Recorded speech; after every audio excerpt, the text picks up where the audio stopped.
In a quiet American town, a veteran's battle to keep the American flag flying above his business became a symbol of patriotism, resilience, and defiance against corruption. What started as a simple ordinance violation escalated into a community-wide movement that exposed the abuse of power by local officials and highlighted the enduring importance of the American flag as a symbol of unity and justice. Joseph Stahl, a successful CEO of a thriving RV dealership and a proud military veteran, was going about his daily routine when a police officer knocked on his door. Outside his office window, a towering 95-foot flagpole stood tall, bearing a massive American flag that had become an iconic feature of his business.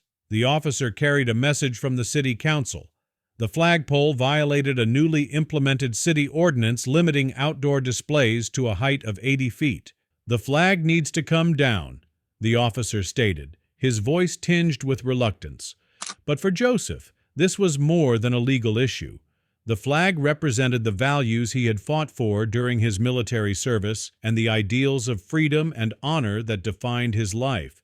"That flag stays up," Joseph replied firmly, setting the stage for a heated conflict with local authorities. Joseph Stahl's story began in Eastern Europe, where he spent his early years in an underfunded orphanage before being adopted by an American couple. His new parents, a peace officer and his wife, worked tirelessly to help him overcome the language barriers and developmental challenges of his early childhood. By middle school, Joseph was excelling academically, and his love for his adopted country grew stronger with each passing year. After high school, Joseph enlisted in the military, serving 3 tours in the Middle East as an automotive technician.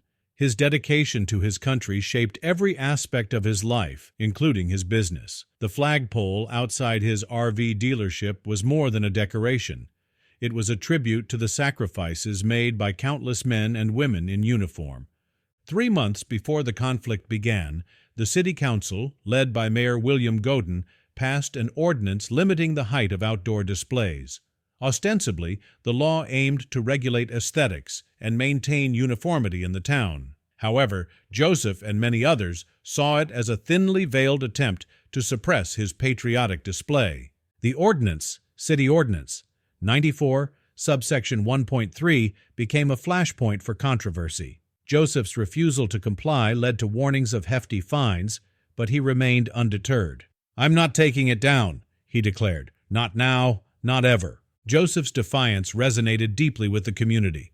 Citizens began gathering at his dealership, waving American flags in solidarity. Local veterans organizations and patriotic groups voiced their support, framing the conflict as a fight for freedom of expression and a stand against government overreach. Joseph's actions also inspired others to share their stories.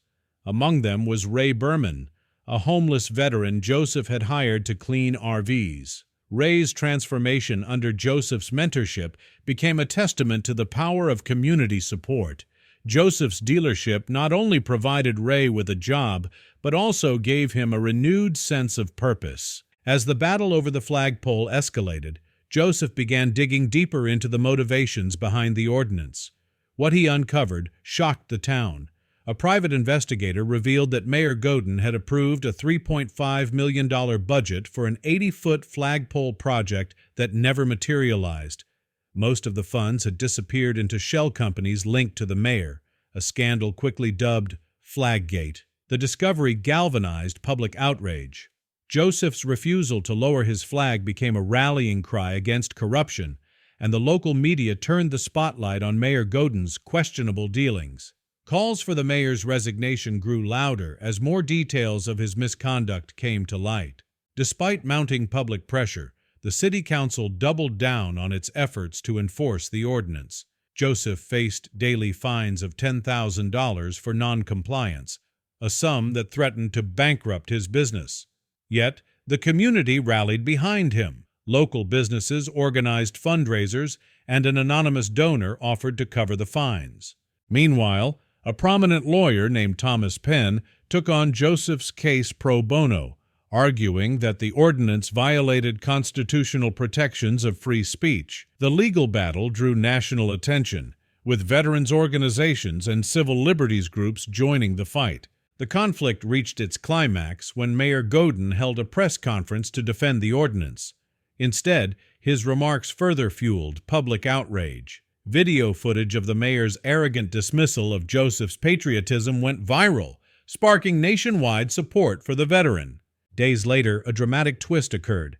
Mayor Godin was arrested for attempting to vandalize Joseph's flagpole under the cover of darkness. The act of desperation marked the end of his political career. The deputy mayor, appointed as interim leader, repealed the controversial ordinance and publicly apologized to Joseph and the community.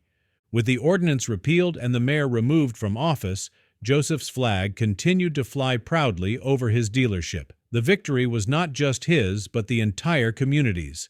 The flagpole became a symbol of resilience and the power of collective action against injustice. Ray Berman, now living with his sister in Nebraska, sent Joseph a postcard featuring the tallest flagpole in the United States. The gesture underscored the lasting impact of Joseph's stand. "You showed us what it means to fight for what's right," Ray wrote.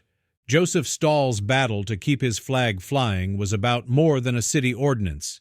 It was a fight for the values the flag represents: freedom, justice, and unity. His story serves as a reminder that one person's courage can inspire a community and bring about meaningful change. In the face of corruption and adversity, Joseph's unwavering patriotism lit a path forward, proving that the American spirit is alive and well.